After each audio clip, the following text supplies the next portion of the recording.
Hello, അസ്സലാമു അലൈക്കും. പുതിയൊരു വീഡിയോയിലേക്ക് എല്ലാവർക്കും സ്വാഗതം.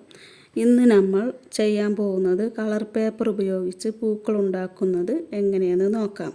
ആദ്യം ഗ്രീൻ പേപ്പർ എടുത്ത് സ്റ്റെമ്മും ലീഫും ഉണ്ടാക്കിയെടുക്കാം.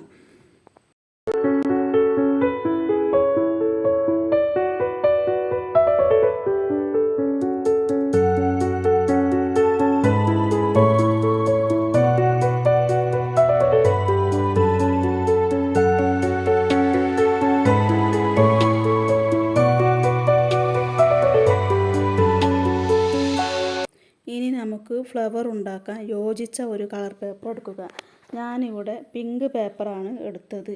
ഇനി നമുക്ക് ഫ്ലവർ ഉണ്ടാക്കാൻ പേപ്പർ കട്ട് ചെയ്ത് ഫ്ലവർ ഉണ്ടാക്കിയെടുക്കാം.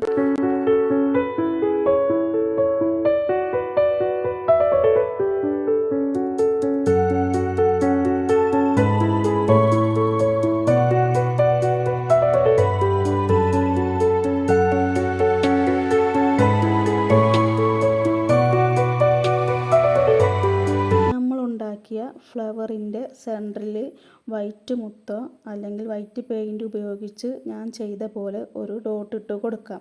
ഫ്ലവറിന് പ്രത്യേക ഭംഗി ഉണ്ടാക്കും. അങ്ങനെ നമ്മൾ ഫ്ലവറുകൾ ഉണ്ടാക്കി കഴിഞ്ഞു. അങ്ങനെ നമ്മൾ ഉണ്ടാക്കിയ ഫ്ലവറും ലീഫും സ്റ്റെമ്മിൽ ഒട്ടിച്ചു കൊടുക്കുക. അങ്ങനെ നമ്മളുടെ ഫ്ലവർ ഉണ്ടാക്കൽ കഴിഞ്ഞു. ഇത് ഇഷ്ടപ്പെട്ടാൽ എല്ലാവരും ലൈക്ക്, ഷെയർ, സബ്സ്ക്രൈബ് ചെയ്യുക.